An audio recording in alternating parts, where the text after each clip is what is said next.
Hello, welcome to the Parent Partner Podcast, a place where you can get school district information, updates, and student and employee highlights. Here's your host, Superintendent Northcott.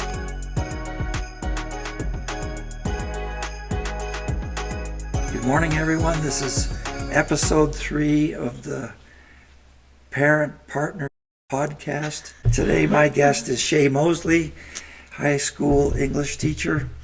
Welcome, Shay.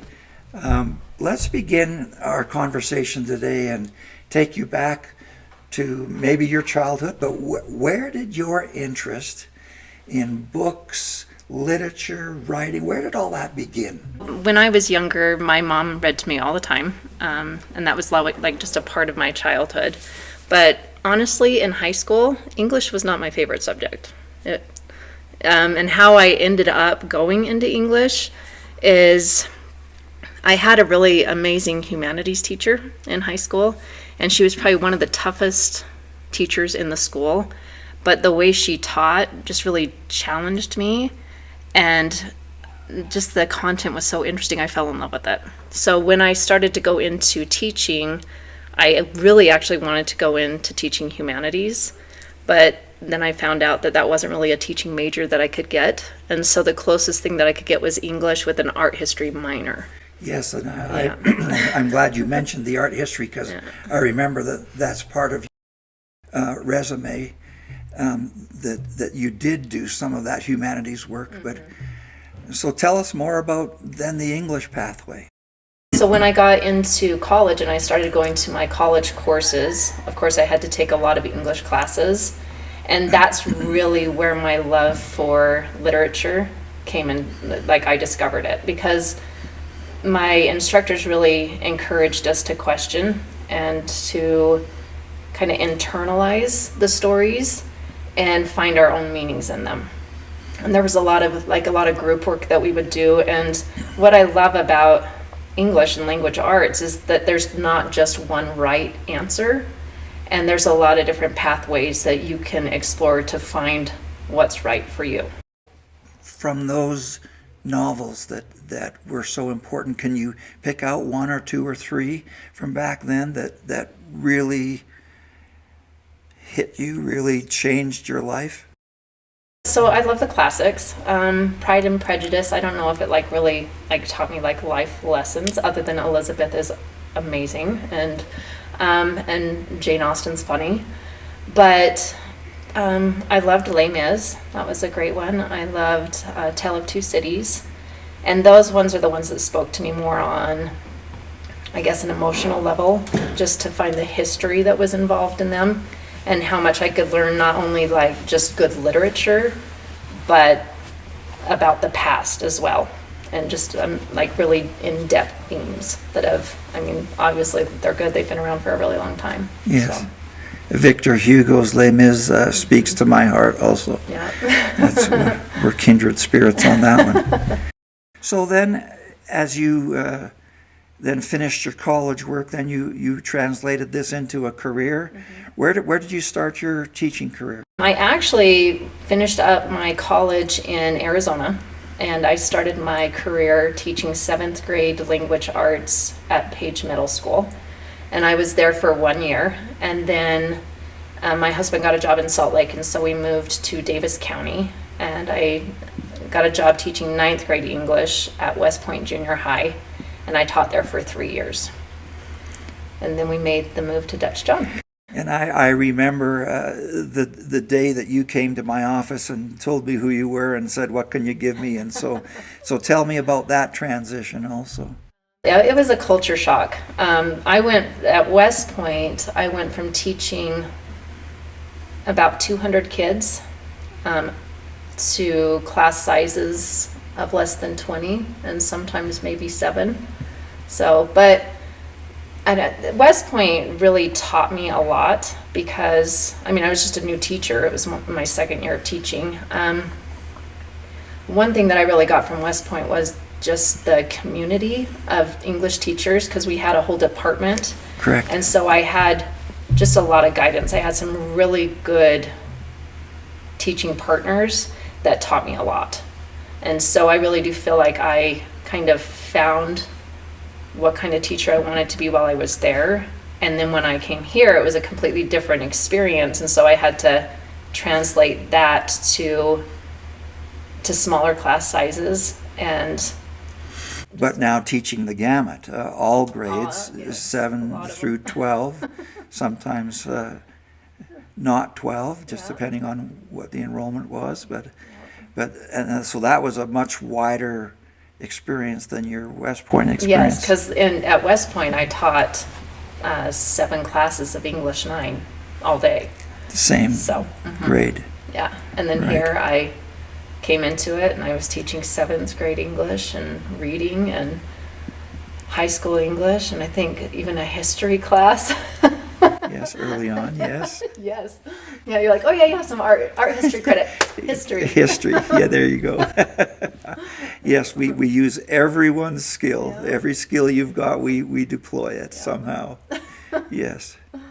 So as time went on then, of course, you then taught a number of years in the high school here, and then you made a shift to Flaming Gorge Elementary. Tell me about that shift. When we first moved here, I taught at the high school for 2 years, and my kids were just little, and so it was really hard being over in Manila and about an hour away from them. And so when the elementary position at Flaming Gorge opened, I was lucky enough to be able to go over there, and I taught there for 6 years. It was a challenge in a lot of ways, but it was so rewarding, and I think it taught me a lot. And you had the upper grades in Flaming Gorge Elementary, so you were the 3, 4, 5 teacher. Yep, and I think probably had about 10 kids in my class, so 3, 4 in each of those grade levels, and learning how to juggle that. And so you had to learn some new content, but I remember some of the innovative things that you did with those younger kids, writing. So tell us a little bit about how you infused the writing into, that's one of your passions. Yeah. I think writing can be just scary to kids because you're putting your soul on paper, and I don't know, it can be criticized and it can almost break your heart when you hear negative things about it. So I just feel like the more kids write and the younger they start writing, the more confident they're going to be. And so I really did just try to put my English teaching skills into almost everything that we did. If it was science, we were writing about it. Maybe a poem about a rock or something. Yes. Kids wrote songs all the time. They wrote plays. They just writing, and a ton of stories. We would do just writing prompts, and I actually had some of the kids publish some of their stories in a book, and that was fun. We did a yearbook, and they published their poems in the yearbook, and it was good. Good. And then you made another transition back to the high school. Tell me about that. So after 6 years at the elementary, both of my kids were now over in Manila. So when the English position opened, I was lucky enough to be able to come back here. And I believe this is my 10th year being back here. So 2 and then 6 and now 10, so 18 years total. With the district. Yes, I remember when you came to my office in 2006 and said, "I'm here, what have you got?" So on this second time back, you've taken on a lot more tasks. You're involved as a class advisor. You've been a cheer advisor. You're actually functioning right now as the lead teacher here at Manila High School, which is virtually an assistant principal kind of position. Talk to me about those different roles. As far as the cheer coach, that one was interesting because it's not like I ever cheered in high school. But when the position opened, they actually didn't have anyone apply. And so I was approached to see if I was interested in it. And my son Kobe was playing basketball at the time. And so the selling point was, you'll be able to go and watch Kobe play basketball. I'm like, oh, okay. But then I started it and I absolutely love it. it's fun working with the kids in a different area, on a different spectrum, and just like the relationships that you gain doing that. And then we've moved into the competitive, and that's been a lot of fun. Right, I want you to talk about that. In the early days of this, it was all just sideline cheer, supporting the basketball program, and then you grew a competitive cheer program as the state initiated their program. So tell us about that transition. So with the first year that we did, it was just last year, so we're only on our second year of having done it, but there was a huge learning curve. There's a lot that goes into it that I don't think anybody really realizes. Just coming up with the routines and making sure that you understand the rubrics, and then going to the competitions and getting the feedback and then making the changes. It's a constant juggling to try and figure out what the judges want. And I'm just excited to see where it goes. It's only going to get better. And so I don't have much background in that, and I went to state with you last year, and for me that was almost an overload experience. I mean, if you've never been to a state cheer event, there is so much going on. It's so dynamic. There's a lot of energy in that big venue, and but I'm a dance guy, and so I mean, to see those elements, I understood all of that, and it was wonderful, and so that's been an exciting transition for our kids. It has, and it's awesome just to have something that's theirs. You know, it's just, I don't know, like an ownership and just a pride that goes into it. It's been fun watching them grow. All right, talk to me about junior prom. You're and that's part of your role as a Junior class, the junior yeah. class advisor. You've been doing that for years. Yes, I first started it when I remember the first one that we did was Gatsby, and I loved it. And I really had no idea what I was getting into, because it's a lot of work. It is so much work. In fact, we're doing it right now, and right after this, I'm sure I'll be in there working on it. Right.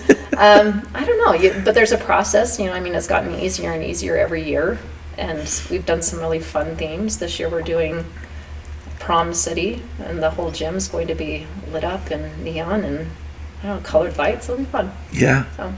And you and I were dance partners for many years, demonstrating the dance moves for kids. That was another new experience for you, a growing experience. I loved it, though, because I mean, for me, it's easy for me to pick up rhythm. I've got a pretty good sense of rhythm, and then you just told me what to do.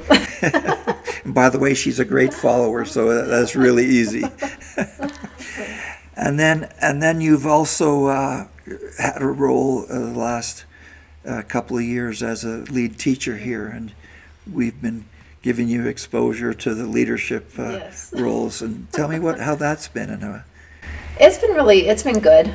Like sometimes there's some hard things that you have to deal with, but you and Camille have been amazing, and it's just, I don't know, I feel like I'm just there as more of like a support if she needs me, or if she's not here, that I can deal with things.